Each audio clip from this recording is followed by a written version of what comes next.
다음 주제로 자연스럽게 좀 이어가 보겠습니다. 왜냐하면 이거 좀 득실을 따져봐야 되거든요. 네, 이게 네. 남의 집에 좋은 일만 시키기는 좀 네. 남의 집이라기 남의 집. 하네요.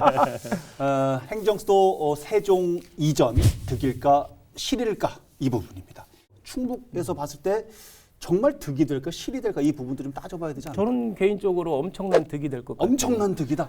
노무현 정부 때 그때 만들었던 행정수도가 무산이 되면서 예. 그거 편법으로 다 행정중심 복합도시 지금의 세종시가 만들어졌잖아요. 예. 규모가 30만 명 정도의 규모고 정부기관도 뭐 절반 정도 온 셈이 되는데 이렇게 만들다 보니까 오히려 이 도시가 커지려니까 그 서울에서 끌어오는 것이 아니라 지역에서 빨대처럼 이렇게 흡수를 해서 그 도시를 키운 셈이 됐거든요. 예. 첫 번째 모토였던 지역 균형 개발, 수도권 과밀화 해소는 전혀 이런 문제는 해결하지 못한 채 네, 아예 네. 지역에서 소 중심이 돼서 빨대 효과처럼 끌어들였는데 만약에 이걸 규모를 키워서 지금의 세종시 행정중심 복합도시가 아니라 행정수도로 아예 규정이 된다고 그런다면 지역적 빨대가 아니라 처음에 목표했던 뭐 국도 균형 개발이나 수도권 과밀화 해소에 상당히 많은 도움이 될 것 같아요. 지역 상생도 자연스럽게 지역 상생도 만약에 더불어질 세종역 것이고. 예를 든다면 네. 지금 세종시에서는 세종역이 멀게 느껴지지만 예. 만약에 행정 수도가 된다고 그러면 엄청나게 더 커져야 되거든요. 예. 그렇게 되면 오송까지도 오거든요. 그러니까 너무 커진 상태에서 중심에 역을 만들 수는 없어요. 네네. 그럼 변두리 빼다 보면 지금 있는 오송역밖에 없으니까 오히려 더 세종역 신설 문제도 자연스럽게 합리적으로 해결될 수 있다는 거죠. 그렇게 봅니까? 아마 교수님 지금 어떠세요? 그 부분은 결국 국회와 청와대 위치에 따라 달라질 거라고 봅니다. 아마 공무원들은 지금대로라면 본능적으로 세종역 설치를 할 겁니다. 하려고 계속 시도를 할 겁니다. 저도 기본적으로 우리 충북한테 굉장히 충북 지역에 큰 이익이라고 생각을 해요. 당연히. 예. 그런데 우리가 지나간 과거에서 한번 반면교사로 보면 세종시가 생기면서 초기에 집중적으로 인구 유출이 일어났어요. 뭐냐면 처음에 국토 균형 발전 수도권 과밀 해소라는 명분으로 했는데 세종에 온 순수 서울 인구는 6.5% 정도밖에 되지 않아요.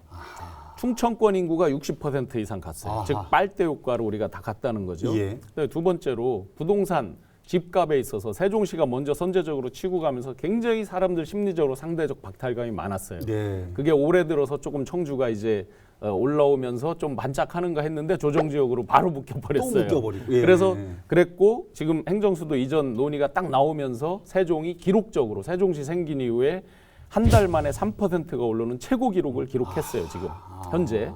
그래서 어떤 국토의 균형 발전 이런 게 나중에 장기적으로 가면 55만 원 어차피 예정하고 만드는 도시이기 때문에 장기적으로는 있을 수 있지만 그에 따라서 균형 발전을 위한 아까 대학의 문제라든지 네. 공공기관, 공기업의 이전의 문제라든지 이런 것까지 복합적으로 돼야 된다. 예. 그러면 아까 이제 KTX 세종역 얘기했죠.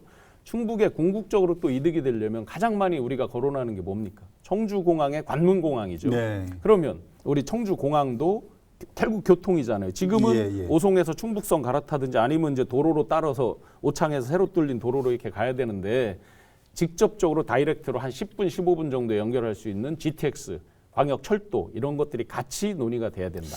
그러니까 지금 뭐 예, 신 교수님 예. 말씀대로 지금 수준에서 지금 상태에서 세종시라는 것은 지역 충청권 내에서는 완전히 계륵 같아요. 사실상 계륵같이 전락이 됐기 때문에 이 계륵이란 존재를 어떻게 할 것인가. 차라리 있던 정부기관마저 차라리 올라가는 게 나을 수도 있고 예. 아니면 지금 행정수도라는 논의가 되는 것처럼 전부 다 내려오는 식으로 이렇지 않는 한 지역에서 세종시가 계륵이라는 위치는 변하지 않을 것 같아요. 계름 얘기하시니까 갑자기 닭갈비가 먹고 싶어요. 하나만 더 먹기는 그렇고 버리기는 아깝고. 맞아요. 야, 참. 하나 더 이제 우리는 수도권 분산 이런 걸 생각하고 했는데 또 한동안 까먹은 게 있어요. 저희가 머리띠 두르고 많이 했던 것 중에 제2경부고속도로 세종 다이렉트로 가는 거 반대. 예. 지금 이제 다시 리마인드 됐죠. 예, 예. 한동안 잊어먹었죠. 예. 자, 그게 수서를 기점으로 세종으로 직접 갑니다. 원래는 우리가 주장했던 건 안성으로 해서 진천으로 해서 이렇게 빼는 걸로 주장을 했는데 예. 지금 이제 저쪽 전이 쪽으로 해서 천안 전이 지나서 직접 세종으로 오는 걸로 돼 있어요. 이게 200km 고속도로를 만드는 거거든요. ITX 시스템이 적용돼서 전자 제어로 앞차의 거리라든지 교통 통제가 되는 도로예요. 그러면 실제 수서에서 세종이 45분 정도면은 다 주파가 된다는 거예요. 아하. 그렇다고 보면 지금도 사실은 공무원들의 상당수는 서울에 집 있고 본인들이 출퇴근하는 사람들이 맞습니다. 많아요. 예. 그러면 이제 여전히 국토 분산도 잘 안 되고 안 우리 되고. 충북으로서는 사실은 인터체인지가 주는 효과가 세죠. 기차보다는 차를 몰고 오는 사람이 소비가 세죠. 예, 거기다 그렇죠. 주차하고 먹죠, 뭐 어디 관광하죠, 이런 게 자야 되고, 세잖아요. 예. 그럼 KTX로 우리가 스루 그야말로 통과되는 것보다는 차를 타고 청주 IC로 나오는 사람이 지역에다 소비 기능을 떨어뜨리는 거잖아요. 그죠? 아하. 돈을 쓰잖아요. 예, 예. 근데 우리한테는 인터체인지가 저쪽 오송 바깥쪽에서 들어오는 게 생긴다는 거예요. 아깝죠. 그러면 빨대 효과가 우리가 우려하는 거 이상으로 또 될 수 있다. 근데 저는 근본적으로 그래, 예. 이걸 지역에서 얼마나 이득이 되냐 손해가 되냐는 문제로 접근하기보다는 예. 국가 백년대계거든요. 예, 예. 그런 식으로 접근하는 게 필요할 것 같아요. 정치권에서도 이거 뭐 행정수도 이번에 김태년 원내대표가 들고 나오니까 한쪽에서는 뭐 서울시장 보궐선거 때 들고 나와라. 뭐 자유한국당에서 자유한국당이 아니지 미래통합당에서는 예. 민주당 되고 그렇게 얘기하고 민주당은 가만히 군불만 떼면서 대선해 보자. 뭐 이런 식으로 우리 신 교수님이 말씀하신 대로 이렇게 정치 전략적, 선거 전략적으로만 이 문제를 바라보는데 예. 우리 지역민들도 마찬가지예요. 너무 지역에 얼마나 이득이 되냐 손해가 되냐보다 더 중요한 거는 아까 처음에도 말씀드렸듯이 국가 백년대계거든요. 그런 식으로 문제를 접근하는 게 저는 제일 우선인 것 같아요. 그래서 제가 지금 국가 백년대계를 말씀하셨으니까 가장 큰 백년대계로 세종시 논의가 된 게 노무현 대통령께서 주장했던 게 국토의 균형 발전이에요. 예. 자, 그러면 그 다음에 인접지역 상생 발전입니다. 그 뒤에 이제 추가된 게. 예. 자, 제가 말씀드린 게 국토의 균형 발전, 인접지역 상생 발전에 어긋난 게 있어요. 지금 제가 쭉 여러 가지 말씀 중에 예를 들어 공항이다, 그다음에 KTX다. 기존에 갖추어진 인프라예요. 갖추어진 인프라를 왜 묵히거나 또는 소홀히 하겠습니까? 기왕이면 잘 활용을 해야죠. 그렇죠. 균형 발전 관점에서도 잘 활용해야죠. 아니, 제가 전제를 근데 드린 게 예. 지역의 목리가 아니라 당연히 국가의 백년지 대계 국토 균형 발전의 가장 본질에 충실하게 개발을 하자. 그리고 기왕 지금 충청권 4개 시도지사분들이 예. 협의체를 만들어서 중앙에 건의를 했잖아요. 네. 이주종 지사님도 강력하게 찬성을 했고, 자 그렇다면 그 논의에서 같이 균형 발전할 수 있는 건 강하게 논의해달라. 제가 왜 이런 우려를 계속 말씀드렸냐면 기존의 이해찬 대표나 이춘희 시장이 계속 세종 중심의 거를 많이 얘기를 하면서 지역의 언론에서 강한 비판을 해왔어요. 예.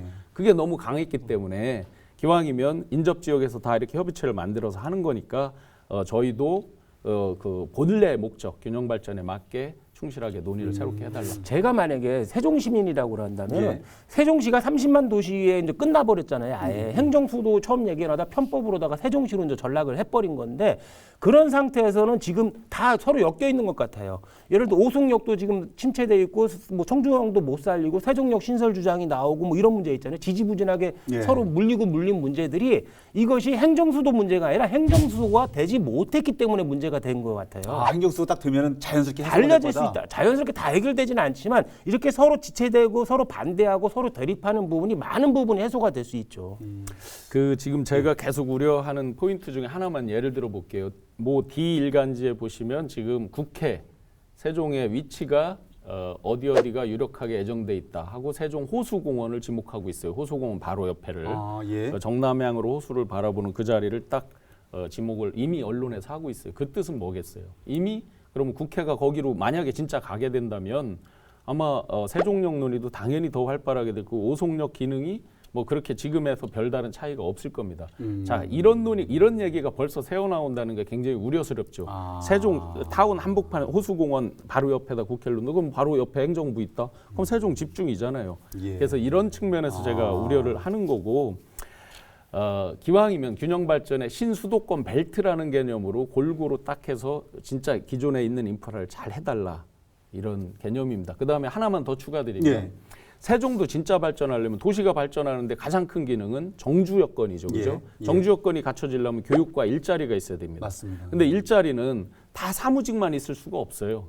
참 청주 같은 경우 지금 보시면 생각보다 굉장히 고르게 포진된 도시입니다. 청주가 저희가 자부심을 가져도 될 정도로 산업단지가 한 5분의 1 정도에 이렇게 분포돼 있고 나머지 이 거주 기능이 있고 정주 기능이 있고 자juk 기능이 되는 도시예요. 예. 그런 식으로 세종도 되려면 인접 지역하고 잘 맞춰져야 된다. 산업단지나 이렇게 일할 수 있는 거가 만들어질 수 없잖아요, 그쪽에. 그렇죠. 그런 관점에서도 통 크게 어떤 신수도권 벨트, 신행정수도 권역 이런 개념으로 접근해달라.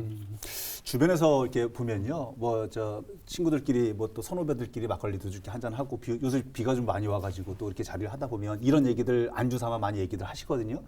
행정 수도가 내려온다. 그러면 국민적 합의가 어떻게 하든 있어야 되지 않겠냐라는 당연하죠. 얘기를 하면서 네. 서울 경기 그러니까 국민의 절반 이상인 서울 경기 주민들이 과연 찬성을 할 것이냐. 충청을 제외한 나머지 전라와 경상 쪽에서는 어떻게 생각할 거냐. 뭐 이런저런 얘기들을 많이들 하세요.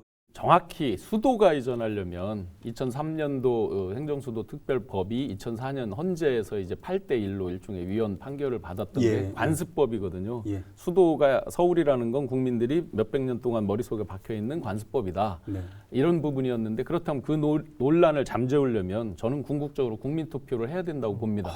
헌법을 물론 바꿔야 되는 거죠. 예. 독일처럼 법률로 수도 이전을 규정한 나라도 있지만 저희는 기왕 이 정도 논란이 불거졌으면 국민투표를 통해서 정식 절차를 밟아서 아예 헌법 개정까지 이르러야 된다. 이게 이제 이왕 국가적인 나온 거. 큰 거고 예, 예. 그다음에 이제 저희 도로 보면 아까 미리 전제를 말씀드렸습니다. 지역만을 위한 목리를 부려서는 안 된다. 그런데 저희가 아픈 기억이 있어요. 있어서. 부용문 뭐 예. 8개 리를 내주고 예. 또 그 뒤에 KTX 세종역 논란으로 너무나 많은 인접 지역 간의 갈등이 오랜 시간 지속됐어요. 네. 제2경부고속도로 건도 마찬가지고 그러니까 이런 부분을 슬기롭게 기왕 우리가 새로운 논의로 크게 판을 벌리는 거니까 이런 것까지를 한꺼번에 해결할 수 있는 논의로 우리가 목리가 아니라 전체적인 균형을 맞추면 좋겠다. 알겠습니다. 저는 자꾸 뭐 세종 그래가지고 이사를 한번 가볼까. 3% 올랐다고요? 네. 아, 못 가겠네. 너무 올라가가지고 못 가겠네. 알겠습니다. 오늘 행정수도 이전 논란에 대해서 찬성 측 입장과 주장 또 반대 측 입장과 주장이 어떻게 다르고 현재 어떤 얘기들이 좀 오가고 있는지 들어봤습니다. 끝내기 한 판으로 시간을 좀 정리를 해볼까요?